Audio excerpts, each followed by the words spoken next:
bengekho emthethweni nabo benyukile njengoba kubikwe amacala alinganiselwa 4023 ukubheka zonke ke izithinta ubugebengu kusona isifundazwe iKwaZulu Natal nemizamo eyenziwa amaphoyisa ukubhekana nazo sinayo ke ingxoxo ekhethekile nomkhuzi wawo amaphoyisa esifundazwe Lieutenant General Nhlanhla Mkhwanazi. Ndonga asibonga kakhulu ngesikhathi sakho siphinde sikwamukele ohlelweni. Ngiyabingelela umsakazi, ngibingelele nabalaleli emakhaya. Kanti-ke ngekathi sigcina ukuba nengxoxo nokhomishana wesifundazwe abanye babalaleli bazwakalisa ukukhathazeka ngezinye zeziteshi zamaphoyisa ey'ngasebenzi kahle ngenxa mhlawumpe yezathu ezahlukahlukene. Ake sigxile-ke kukhona lokho ngoba ngicabanga ukuthi mhlawumpe singalisebenzisa lelo thuba namhlanje ukuthi mhlawumpe nimazise uma isimo safana kumbe-ke sekukhona uguquko. Kanti kwalokho asikwazise ukuthi sibukhoma kwikhasi lethu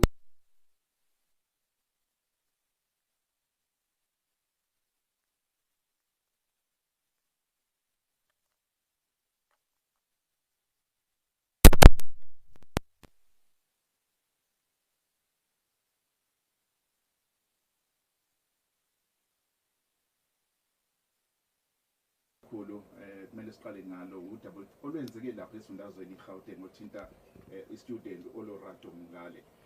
Ubulawa eGauteng kodwa kwatholakala ukuthi lapho abenzi bobubi abala eKZN.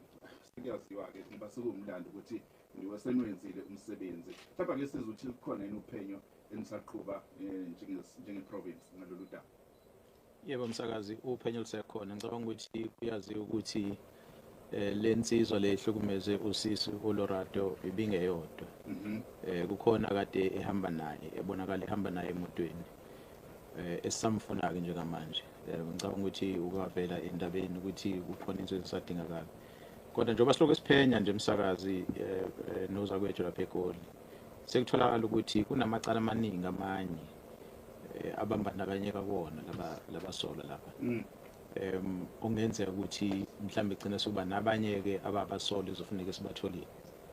Sisaphenya. No, okay. Bamuntu ababehamba ngayo sagcina sithola ukuthi ila esifundazweni KwaZulu Natal kwenzeka ngayo manje.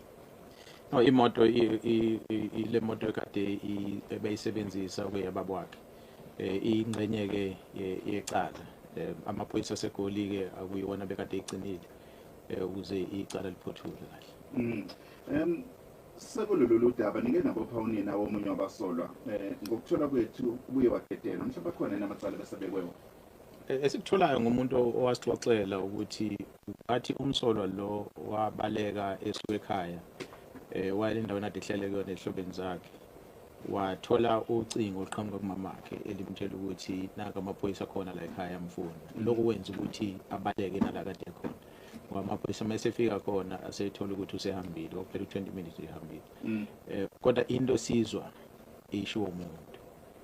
Ufanele samaphoyisa ke sibe nofakazi balokho. Ubufakazi balokho ukuthi senze lento ekuthiwa section 205 ukuze sithole ukuxhumana kwakhe ucingo ukuthi ikhona into enjengalaleyo kade bekhuluma khona kwabili ukuze kube nobufakazi balokho. So sasimthatha nje ukuthi sithi kumbuza imibuzo zama ukubheka nocingo lakhe mhlawumbe kunama message inakawenza awethumela la yena kodwa emva kwalokho kwasededeleka kodwa sisalinde ireport ezoqhamuka laba bokuxhumana ukuthi basazise ukuthi kungenzeka ukuthi bebekade bekhuluma nontutana wakhe noma bengakhuluma. Okay, ngeke singene sijule ngoba uyasho ukuthi uphenyo lusaqhubeka. Ake sibele la umsolwa lo ogcine elahlelwe impilo yakhe ngikathi egagasana ngezulu lezandla namaphoyisa lapha eManzi Mtoti. Abantu kuningi okukhulunywayo kusempeleni ube nengxoxo ekhethekile neSABC News.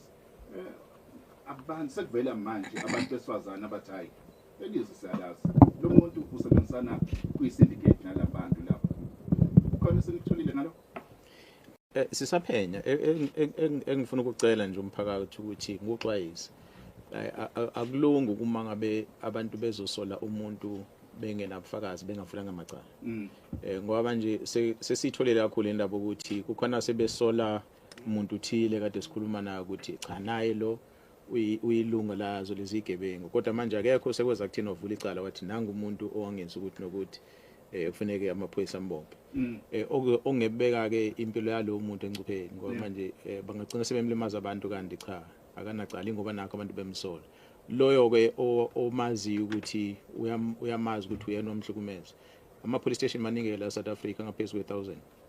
la nje kwelamthaniya maningi kakhulu ama police station wonke ama district umuntu akasondele noma ke police station eduze avule icala mase sithola icala ke kuthina sesiphenya kulula ukuthi sibabambe abantu. Okay, ngicabanga ukuthi kuyezwakala ngoba amaphoyisa asebenza ngakho ukuvula kwecala ikakhulukazi lokhu ngikususela ngoba omunye wesifazane uthi uzwile lelizwi angamkhomba ngisho umkhomba so engathi izo yakho kodwa ke njengoba yesho uNdonga uphenyo lusaqhubeka so lokusilandela ke ze-SABC News ukuthi ulamba luze lifinyelele kuphi lolu daba yamukeke lento Ndonga esikhuluma ngayo ithinta udlame obhekiswe kubantu besifazane nezingane kwani kakhulu okusempeleni la kwaMzumbe eningizimu esifundazwe KwaZulu-Natal kunezehlakalo ezingezinhle nensizwa lapha yakantaka eyashuthi ivideo ibulala umuntu wesifazane yayinobudlalwane naye.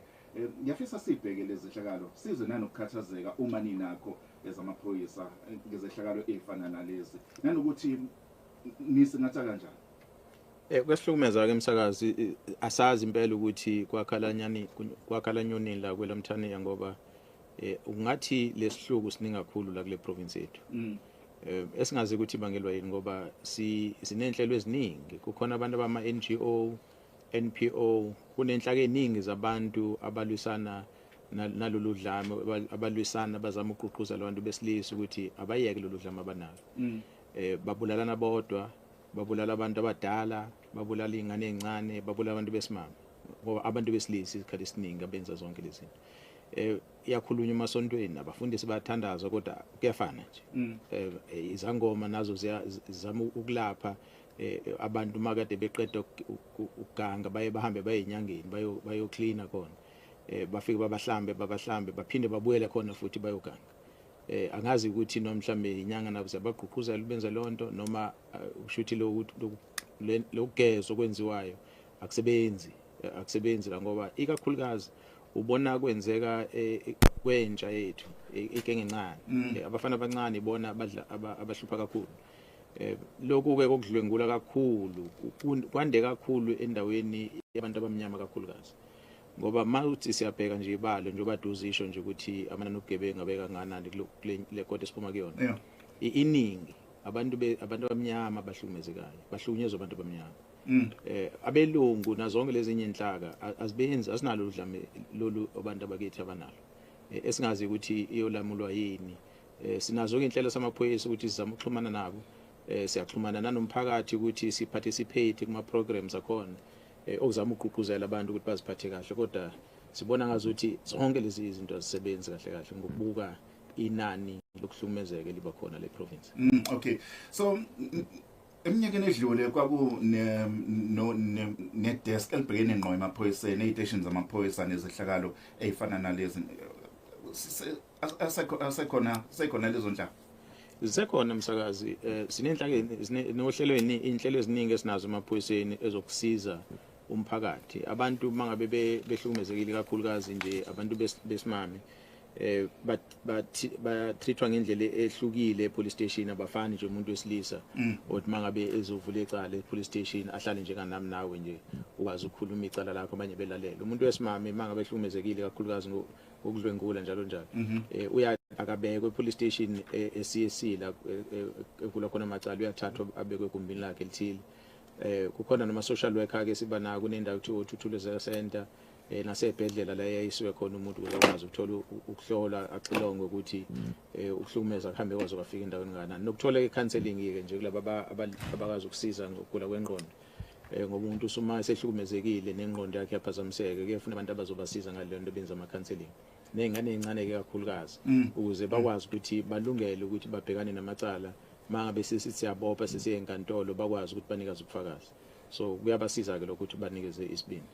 Okay, asikhumbuze ukuthi njengoba sikhoma nayo Commissioner wamaphoyisa KwaZulu-Natal Lieutenant General Nhlanhla Mkhwanazi ungayilandela lengxoxo yethu ku YouTube SABC izindaba kanti ke ku YouTube futhi ku SABC News ngokunjalo na ku Castle Facebook izindaba zomphakathi uKhozi FM ngokunjalo na ku YouTube futhi izindaba zomphakathi uKhozi FM ngoba sesinalo lelo cast ngayisebenzisa lezo nkundla ube uyibuka ube uyilalele futhi lengxoxo esinayo ekhethekile naye uNdonga. So Ndonga ezinye izinto ezikhathazayo uzilila ngikhuluma ibalo ekhathazayo zobugebengu kwesifundazwe KwaZulu-Natal lapha R56 emavikini ambalwa edlule kuye kwaba nemizamo yokubamba imoto yemali kwagcina kulahleka umphefumulo wesakhamuzi mangaphazama ukuthi sasiseTexini nje sagcina sidubuleka namhlanje lapha enkabeni edolobha eVerulam angazi ukuthi kuthini emqondweni yabantu ukuthi ungazama ukubamba imoto yemali abantu abalazi idolobha laseVerulam akusilona idolobha elikhulu bebezama ukubamba imoto yemali kwangaphumelela lokho CIT ezinye izinto engicabanga ziyakhathaza kakhulu kwesifundazwe iKwaZulu-Natal kusepheleni bese ngitshela ukuthi seyinciphile kodwa kubuka sengathi uqala phansi manje msakazi into esiyibona samaphoyisa ngicabanga uyakhumbula ukuthi ke kwaba nenhlelo la uPrima kwabiza khona neCrime Summit ukuthi ake kuzoxoxiswana ngokuthi singenza kanjani ukuthi ubugebengu kuphele kuleli lethu mawuthi uyabheka inani labantwana abaqeda isikole umatric bangazi bazokwenzana emva kwalokho abanye baba nethuba lokuma university khona banganalo ithuba nje bavele bahlale khona bathola imisebenzi khona bangayitholi imisebenzi so iqala lapha inkinga siba nayo bese uba laba sema university mabeqedile ama university begraduateile baphume bangayitholi imisebenzi kwabona so I level unemployment iya ngokwandi ungatholi imisebenzi kubantu bese kuthi nasemakhaya ke nje khona laba bathola abantwana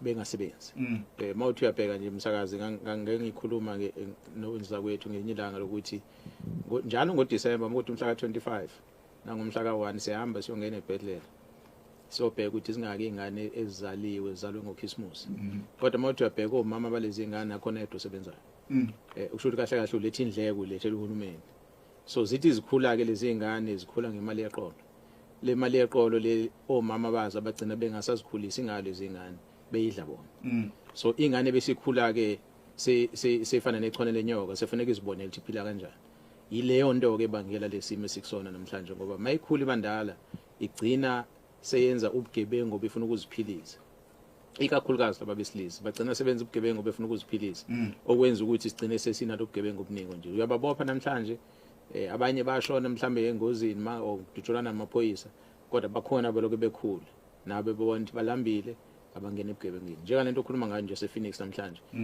abarubhanga imoto imali bebefuna isibhamu nje desiphethe security badubula security balimaza bathatha isibhamu ungazi ukuthi bebengalisithatha inganike isibhamu bengalimazanga sesibhedlela sikhuluma nawo lingenzeka ukuthi sithemba ukuthi lizokwazi ukuphila kodwa limalele ukuthi nje bafuna isibhamu salo basithatha isibhamu babaleka ukusho leso sibhamu ke khona la sebeyosebenzisa khona so mhlawumbe sisekhona nje lapha ke sisizwa ngoba enye izinto ukuvela okusempeleni ukhuluma unokukhathazeka kwaba nembizo lapha eNanda ezinye izindawo ezikhathaza kakhulu lezi iNanda kwenzeka njengamanje sengikwazi ukuthi isidambe sesini ngoba izolo futhi kwaba nembiyo ukuthi khona futhi amanye amabhobhodlwana abephume ngena emzini yabantu ebaphuca impahla okusempeleni amavele impahla zabo ezimqoka kwazi kwaba esinye omunye umsolo uyadubuleka ngenkathi ebanga isibhamu nomunye umuntu abebengenekena wadubuleka washona inkinga umsakazi lento njengoba ngisho nje ukuthi endaweni zethu ehlala abantu abamnyama mawuthi uyabheka eminyakeni eminingi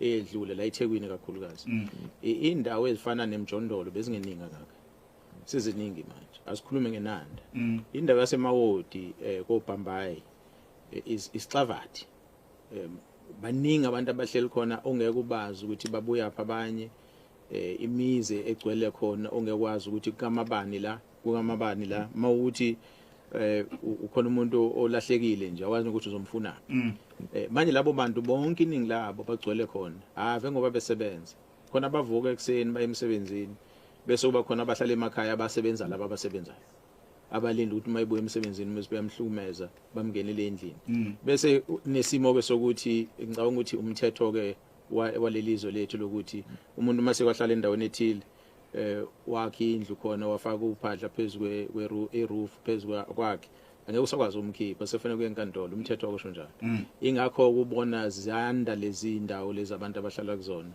ezingakontroleki manje umasipala akakwazi ukuhambisana naleyo nto ngoba bazakhela nje indawo ayidizana ngumasipala akunamgaqo akunamanzi akunagesi kumnyama so uthi noma ke umasipala sofika usufaka emgaqo yakhona isifakwa nje kodwa baningi abahlala endaweni ezikude nomgaqo isafanele ukuhamba emapassage uchusheze ukufika khona ugesi uyobuya ulandela ngalo sikhathi ulandela ngaso mawufika nawo awukhanyisi yonke indawo ukhanyisa kakhulukazi emgaqweni bese sigcika umasipala ke sesithi environmental design akumelanga abantu bahlale endaweni nje kodwa bese uyazibuza ukuthi bebehlale kanjani ngoseqaleni njoba sesikhala ukuthi gcina kuba nezikhukhula abantu bemuka ngoba bakhe endaweni engamela bakhe khona yile nto ke yenza ukuthi ubugebengu bube ngoba buningi kulelizwe lethu esicabanga ukuthi umuntu ozwayo umuntu ongafuni ubugebengu la eSouth Africa uzozama ukuthi aziphephise ngendlela ukuthi akhulise ingane yakhe ayifundise ukuthi ayiphathe kahle uma isikhulile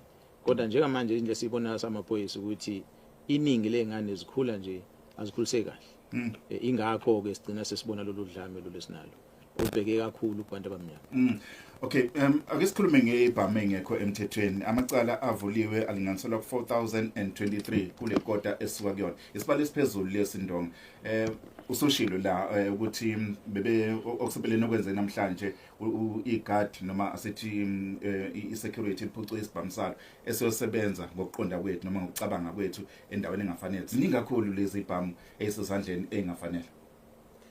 Ziningi kakhulu umsakazi ngicabanga ukuthi uyakhumbula njengoba ngisho ukuthi nje kade kune crime summit sikhuluma ngazo lezi ibalo eSouth Africa uvumelekile ukuthi uapply uthenga isibhamu nawo into esiyibonile kakhulukazi abantu ababona ngathi into elule ukwenza ibusiness la eprovince yethu kakhulukazi ukuvula ama security company ngoba sebenzisa wona kumathende so i-security company ngathi into elula ngoba baningi abantu abahamba boyenza ama permit ukuba amagadi benzela amakhoza khona ukuthi umuntu aqualify ukuthi be-security guard mase wena sowuvula i-security company uqasha kalula abantu ukuthi bazosebenza enkampani yakho uyapply libhamu uthola license inqobo nje wena mongena ama record amambi wazi waboshwa umuntu right uzothola i-license esibhamu ugcina usuba nenqoba ke ibhamu ngoba ufuna ukwenza i-tender mase wenzile i-tender uapply ugcina ungayithola leyo tender zenzani ke lezi bhamu ukuzigada nje kumsebenzi wona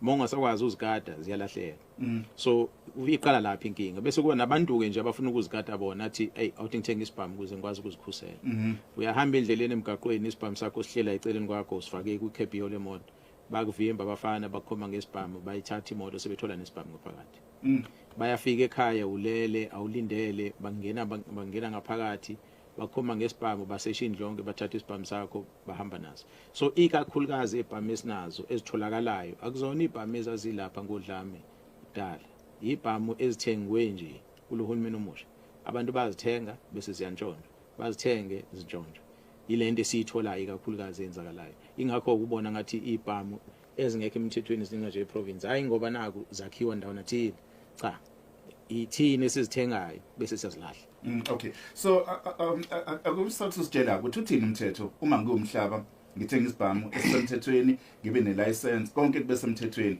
bese ngebhadi mhlawumbe bese ngiyashona kumele kwenzekeni ngaleso sibhamu no ilula ke leyo umuntu mayeshona nje ikakhulukazi wena namnini wesibhamu into efaneke nje nomndeni wakho wazise lokho ukuthi makwashona lesibhamu ufuneke sibuyise ida basidayisa noma sitransfer komunye umndeni oyilunga lomndeni uzoba nelicense ukuthi akwazi ukusebenzisa naye ukuze asebenzise ufuna uqala apply so into enzakalayo ke wena uyashona emhlabeni umndeni ufaneke uthathe leso sibhamu uyise kulabantu abathengisa ibhamu eduze bacela ukuthi babagcinele sona ukuze singalahleki iqala lapho bese benza ama application ukuthi umuntu asithathe ukuthi sibe ngakuyena mase approve application bese uyasithatha akusho ukuthi once ushonile wena amaphoyisa sefuneke automatically asithathe lo sibhamu kodwa i-system esinayo ke ihambisana no Home Affairs ithi phumi la i-death certificate yakho Home Affairs kwi-system make bekuregister ukuthi usushonile i-system yakho ukurecognize ibona ukuthi unayo i-license esibhamu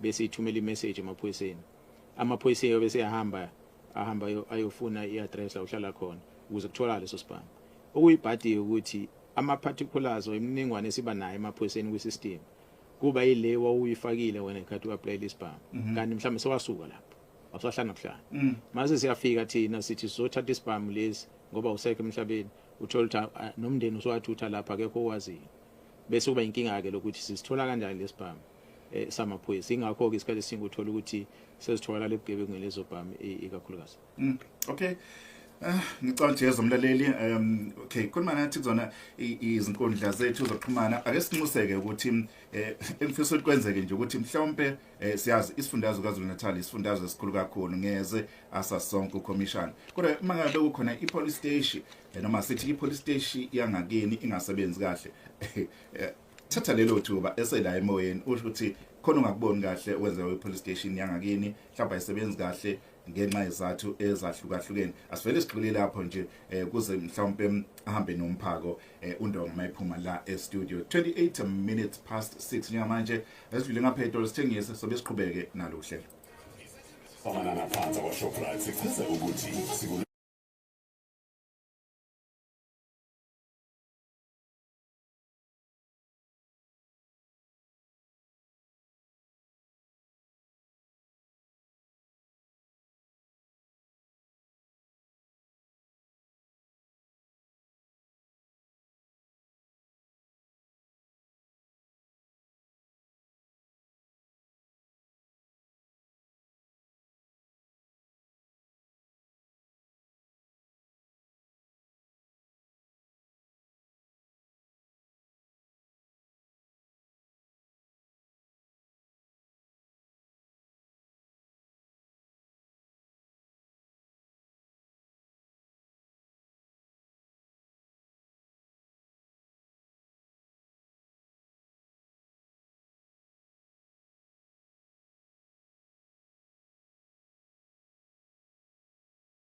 ibalo kwesinye seyifundazwe ngeke ngisisho kodwa basilalele ngoba siyolo over eSouth Africa njengamanje njoba sesishilo ukuthi sikhona ku YouTube njalo njalo bathi bafisa soyidlulisa nje ngokusheshsha lento ngokuthi mhlawumbe njoba bathi okusempeleni buka ukulisana nobugebengu ukusebenzela la kwiprovince ya KwaZulu-Natal bathi ayikho indlela yokuthi nicobelelane nabanye ozakwenu kwamanye ama-province uzuyasho kuza kwethu lo ukuthi ngoba isiyasho esizolo ukuthi injobo enhle ithungelwe bandla.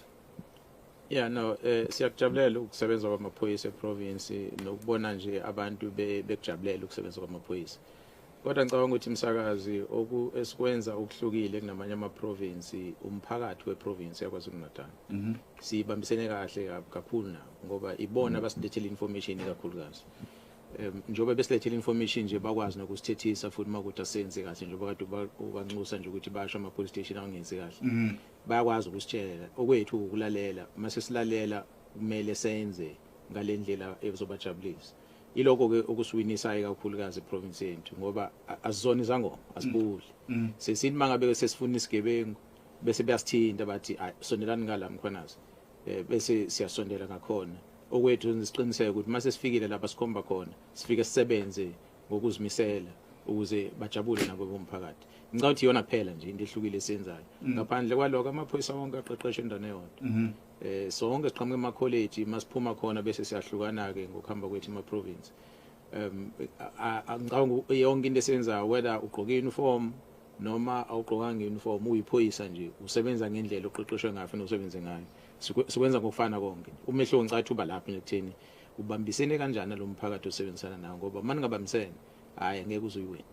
Okay, no can't baphenduleka kulombuzo ngizothatha nje abalaleli uyabuya la uphiwa kodwa ke okay uthi Mhlaba noNdonga sengathi ke ibingake ibhekisiswe ngempela lento yezibhamu zomthetho because kunabantu abangasihloniphi inhlobo uma beziphethe uthole omunye edakwe emanzi kodwa uphethe isibhamu phiwa inde kakhulu mfowethu kuningi sisafuna ukuthi sikhulume noNdonga uphethe ngwenye uthi ngisacela ukudonsela nje i-attention kuShamas okay uthe kumnumzane umkhwanazi odabeni osematheni lwamabhunu ahlukumeza abantu lapha emaplazini eDumbe enyakatho eKwaZulu Natal uthi ngisafisa amaphoyisa angawona wasedumbe ake ayosesha nesibhamu emaplazini okay uzophendula uNdonga la uma uyicebe ekhulu uthi Ndonga sinenkinga yamaveni la eSikhaweni police station ubizelwe amaphoyisa ngo8 afike ngo3 ekseni bethi kushoda amaveni okay icacile leyo mfowacebe ekhulu ngifuna ukuthi sizwe nje abalaleli abaningana sikubonela uMagwanyana uthi ke ngicela ukubuza kuJenene uNdonga njengoba izinga lomtholaboya lizinika amandla akukho yini abangakwenza ukuphosela izinkantolo inselelo yokuthi mase zinikiwe ufakazi asigwebe okay Ndonga umbuzo ucacile lo ngoba kukhulu ukhathazeka la uthi nifike nibophe phela isonto umuntu sengaphandle mhlawumbe ngiphendule lo mlaleli angazi umsakazi ukhuluma into ezintathu mhlawumbe ngiqale ngayo logcina ngayo le ukuthi yini into amaphoyisa angayenza ukuthi izigebengu zingaphumi enkantolo mase ziboshiwe noma mazigwetshwe izigwebe ezinkulu engakusho necaca ukuthi sisebenza ngendlela engafani siyoza kwethu sonke siphethe le justice system samaphoyisa thina siyabopha bese sidlulisela kubashushisi umshushisi yena oshushisa enkantolo akhulume nejudge noma nemanje imanje kube yona ke noma ijudge ekhipha isigwebo amaphoyisa akwazi nokukhuluma nika zwakho ithuba lokuthi aphefumule ukuthi njoba lo muntu elahlwa yicala kumele athole isigwebo singanani amaphoyisa akwazi ukwenza umshushisi wenza leyo iphoyisa lingasho nje kuphela ukuthi lo muntu wenzile icala noma kalenzanga icala iphela lapha ephoyisa sinqonywa amandla ke mase kuziwa ngaleyo nto kufana noma ke esegwetshiwe umuntu ke kusiphatha kambi ke thina ngoba sihamba nomuntu ohlukumezekile la ezama ukumvikela sibamba isigebengu sisenkantolo bese siyamlanda lo muntu ofakazi ukuthi akeze enkantolo azozwela yena ukuthi siyalibeka icala lakhe ngaphambi kwemanje libekwe ke icala kodwa manje siphuma isigwebo nemanje lelo namajaji isikhathi esiningi basuke bekalelwe umthetho kwabona ukuthi isigwebo sina kufanele basikhiphe abakwazi ukuzikhiphela bona isigwebo abasithandayo njengoba wazi nje ukuthi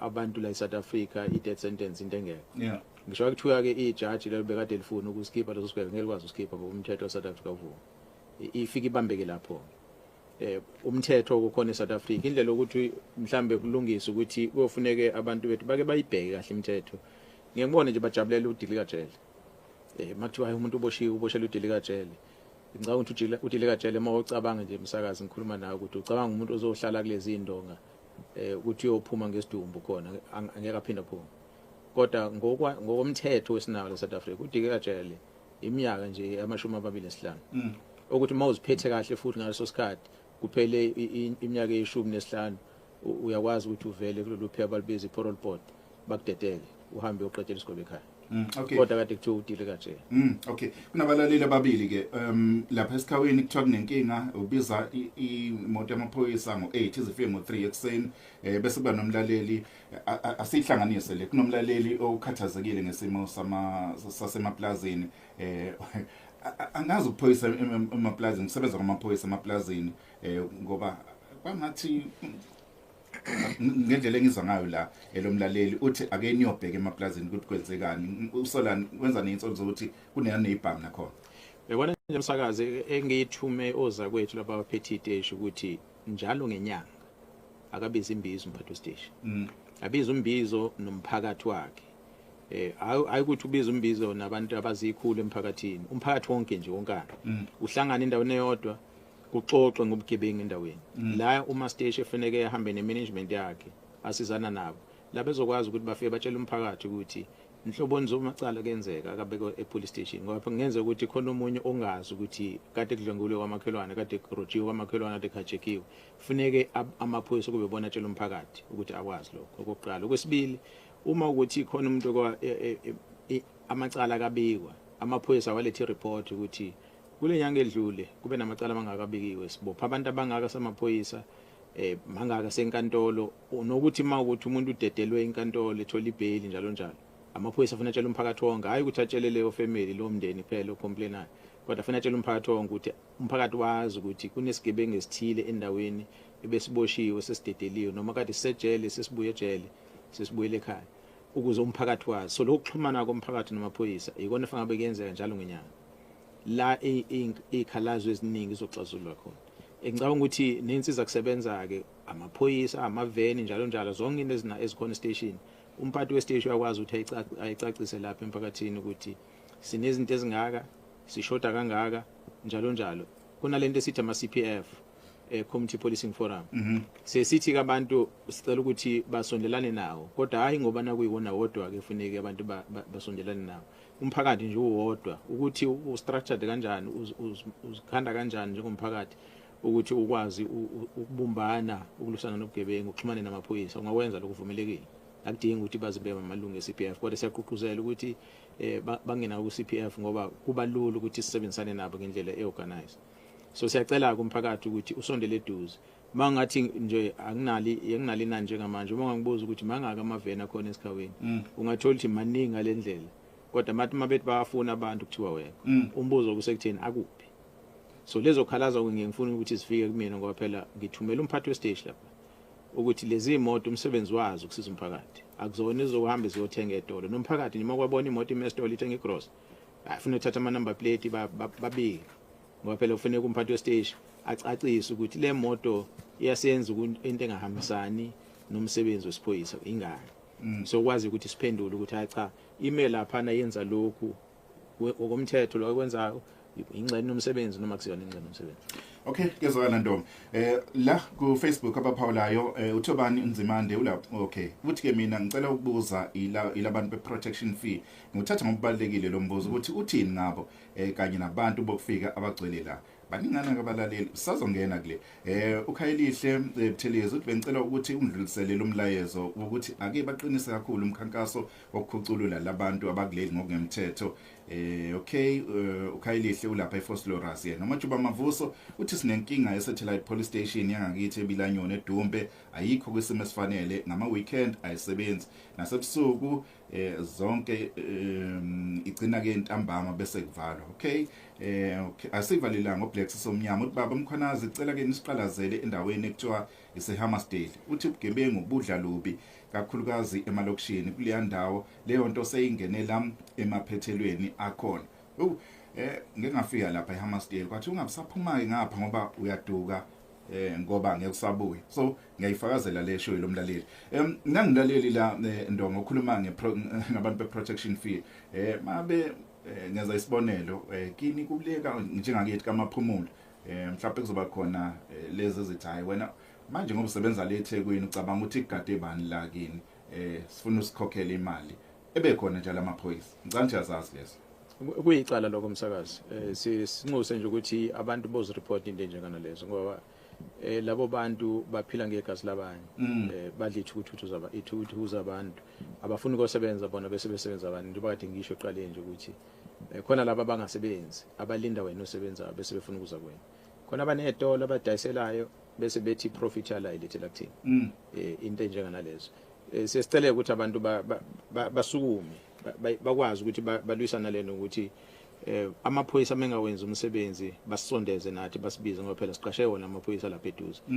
ukuze asebenze kungenzeka ukuthi ayasebenza amaphoyisa mhlambe ingoba mancane wamaningi phela bayanda abantu la eSouth Africa iprovince yethu nje kuyazalwa umndeni ngomndeni nje bayanda iningi labo kanti ukwanda kwabo kusho ukuthi amaphoyisa nawayanda amaphoyisa angokuba amancane mawungabheka nje amaphoyisa silahlekele kule nyaka esidlula kuona maningi ahambile amanye athatha impesheni amanye aresign nasikwazi ukufaka amaningi ngendlela esifuna ngayo ngoba ufuna aqala ukwenza itraining eqala lokho kuyasidelay yake so siya ngokuncipha samaphoyisa abantu bayanda nobugebengu buyanda ingakho nje sidinga ukuthi sibambane eduze nomphakathi ukuze sikwazi ukuthi silisane nalokho.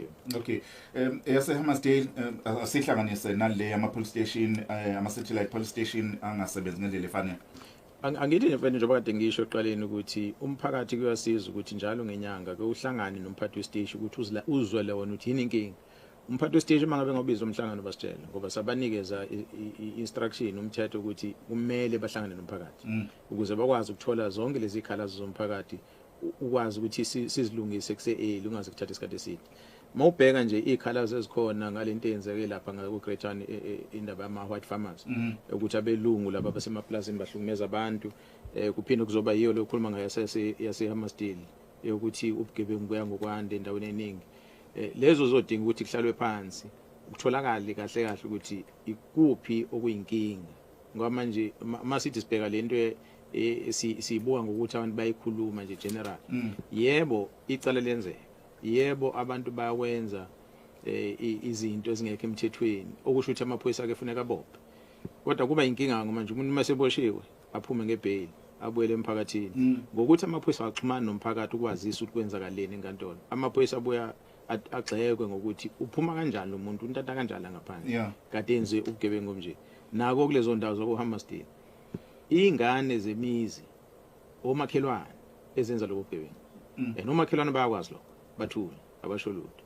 ingakho sesinquza ukuthi somakhelwane ke sibambane mawungakwazi ukuthi usaba ukuthi umakhelwane mhlawumbe wathi uyaceba ingane yakhe uzobe wonile sihlebeleke thina ukuze sikwazi ukuthi sisondele eduze ilezo ezosisiza kakhulu ukuthi sikwazi ukusebenzisana nabo laba abakhokhisa abantu imali iyafana nje wadi uyisho eHammarsdale abantu bafike baphula umthetho phambi kwakho kodwa besasaba ukukhuluma bahlukumeza umakhelwane uyazi ukuthi bamhlukumeza umakhelwane bese uthi ngoba yizile kuwena awuzuyixoxa wena awuzukhuluma ngalelanga ifika kuwena bese kuba kuwe so siyacela ukuthi sike sibambisane nje nomphakathi kube nendlela esoxhumana ngayo ipolice station abantu kufanele bayazi yebo akhona ama police station angakwazi ukuthi njenga ekakhulukazi ama satellite angakwazi ukuvula ubusuku nemini ngokuthi kushoda wona amaphoyisa kuba inkinga ngesinye isikhathi ukuthi indawo mengekho busy kakhulu lokho ihlala ivuliwe ngabane sisebenze la endaweni esibona khona ukuthi kubusy kakhulu unokuthi sihlale endaweni la kungekho busy kakhulu ngebhadi ke usabulawa nalomlando esinawo ama police station amaningi agcwele kakhulu kulezi indawo lezi ekade zabelungu kudala endaweni lezi egcwala abantu abamnyama awamaningi ama police station uhulumeni ke usazama ukusiza ukuthi lokho kwandiswa inani lawo ama police station kodwa kusene challenge la angazi ukuthatha isikhathi singanani impela ukuthi azabe maningi mawuthi uyabheka nje inanda iyonke anti ngakanani iHammarsdale okhuluma ngayo ingakanani kodwa ipolice station iyodwa mawuthi uyabheka nje basihlela eThekwini iPoint ila iduze iDurban Central ila iduze iBrey ila iduze yonke lezi indawo kunama police station awu4 kodwa ingaphansi kwenandi usayizwayo saloke sinaleyo nkinga ke sazama ukulisana nayo. Okay, so kunembiko ngiqale ngathi abantu bayikhulumela nje imbiko ukuthi kunabantu la kwiCPD la enkabeni yedolobha etheka abajova abantu bese bebabamba inkunzi akhona amacala avuliwe ngale simo ndo abengakanolwazi lalokho ngizoke ngithole kahle station ukuthi khona into efana naleyo kodwa siyazi la enkabeni yedolobha kakhulukazi ukuthi abantu abaningi ababaleka emakhaya abangafuni ukuhlala emakhaya babuye bazogcwala edolobheni mase befika lana ke bese bengena kwidakamizwa iningi ke lalezi dakamizwa kade sinike isebenzisa nemjovo bathatha lemidakamizwa bazijove ngayo so angeke ngithuke mawukuthi mhlambe yona leyo mjovo bagcina sebejova sebekhuthuza ngayo sebejova abantu ngayo engazi ukuthi mase bejova ngayo basuke befakeni phakathi kulo mjovo kodwa ngizokwazisa nje ngizothinta umphathi westage wase Central ngizwe ukuthi manganana amacala makuthi akhona sekenzeka la kuhlunyezwe khona abantu ngaleyo ndlela. Okay, kunomlaleli okhulume ngabantu bokufika ngesonto edlule kadeni lapha kwaDukuza. Ngathi umkhankaso okumele uqhubeke lo ngoba inkulu lenkinga le yabantu bokufika abaqashwa yinkampani bebe la eNingizimu Afrika ngokwemthetho. Mhlawumbe sazise nje kafushane la ukuthi nafika kanjani sabona amaphoyisa esegibele emavenini ukuze akwazi ukungena kule afela. Yeah, msakazi njengoba ngisho ukuthi sisebenza nomphakathi. Umphakathi wale province yethu lo sisizayo. Basiluma indleba yena. Bathi anisondeleni la kunento enjenganale. Njengoba sakwazi ukuthi sisondele khona. Siyazi ukuthi abaphathi benkampani lamafirm nesindaweni eningi abafowethu laba abadrive ama truck kade bahlale bekhala. Ngoba lemsebenzi lefa ngabe itholwa abantu bala eSouth Africa kakhulukazi igcina inika abantu bokuhamba. Izathu zibambali esokuqala nje sibalekile ukuthi lo kuhamba akanamalungelo njengomsebenzi. So kulula ke wena njengomphathi ukuthi umenze noma yini angasebenza ama-hour angaphezulu ayiqile kunalawa avumelekile. Mayithi uyagula uyakhwehlela umxoshe uma ufuna ukumxosha akanalungelo lalutho nje angeke okazi ukujona iunion ahamba athola inyunyana ezommela ngoba akekho wasemthethweni kwayena. So ilento ke isikhathi esiningi sesibona ukuthi abaqashe abayenzayo babalekela ukukhokhela abantu ngendlela efanele babakhokhele ngayo beze bekhetha ukuthi baqashe abantu bokuhamba. Abantu bokuhamba ababashwa ngani abaqashe? Angithi uhulumeni ke kunemithetho yakhona. So ukuboshwa kumqashi isikhathi esiningi akumenzi ukuthi ayinkantolo aye ejele. Uyaboshwa yena kodwa ugcina ngokukhokha ifine. Onemali uyawazi ukhipha leyo fine aqhubeka azenzele into ayenzayo. Akufani ukuthi uzothi masiwenze lento kuthiwa mbohlala ejele ngaphakathi. Isigwebo sakhona nje bade ngisho ukuthi kufanele nizazi igwebo ukuthi amanye amacala ubona ngathi abaleke kakhulu odiko bazakhona samsana nawo. Esikwenza ukuthi abantu baqhubeka beloke beyenza. Ngicabanga ukuthi wonke ama restaurant mawuthi uyabheka khona la agcwele bonke bokuhamba bona basebenza khona ema restaurant. Osisibethu nobhuti bethu abakwazi ukuthola umsebenzi. Ebalekile ke umsakazi engiphathe kambi mina ngoba hayi ngoba nakho ngiqhuquzela ukuthi abantu bangazwani behlele ezweni. Kumele abantu bazwane behlele ezweni. Kodwa sesijwayele kakhulu ukukhuluma ngokuthi laba bahleli ngongekho emthethweni eSouth Africa. Nayo inkinga esiba nayo kusamaphoyisa. Mayifika la umuntu afika applyele ukuthi ucela athi anikezwe imvumo ukuhlala eSouth Africa ngoba ubaleke ezweni lakhe elithile ubalekele into ethile ufuna ukubulawa. Ngekhathi applyile uapplyela ku Home Affairs. Abese yalinda. Bese yafika amaphoyisa nomkhwanazi bamfunisa amaphepha athotha kawana amaphepha ngoba Home Affairs akwamphendula. Siyambopha. Mayisefika enkantolo abashushisa bakwazi ukumshushisa.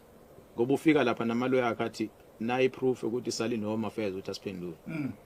Sefuna dedele abuye emgaqweni. Lihlangane naye iphoyisa limbophe futhi. Ahamba enkantolo athi umshushisi ilo yakhe ithi sali no Home Affairs abuye emgaqweni. Sinaleyo nkinga ke inkulu esinayo. Njoba ubabona sibaqoqa nje bemaningi. Ufuna ngelilanga uze namakhamera kubheka uHome Affairs ukuthi anisibonise ninabe begelwa amabhasi behamba ukuthi sibabone ukuthi niyabahambisa ke manje bangaki. And mase yabheka ukuthi kulabo abahanjiswayo bangaka sebeke baphinde babuye futhi. Ngoba nje sinaleyo nkinga ukuthi umngcele lo wethu esakhelene nawo ayikho into evimba umuntu ukuthi angacross. So ungafika umshiye la eyakhona. Ujike ngebhasi ubuye uyothi ufika la ikulandela ngemuva ngetekisi. Okay, siyaqala ukuzwa lokho kodwa ke no iyawenza umqondo kakhulu. Kulungile ke sibile ngaphedolo sithengise sibe siqhubeke nawo ndo. Ayavela ama WhatsApp anemqondo.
volume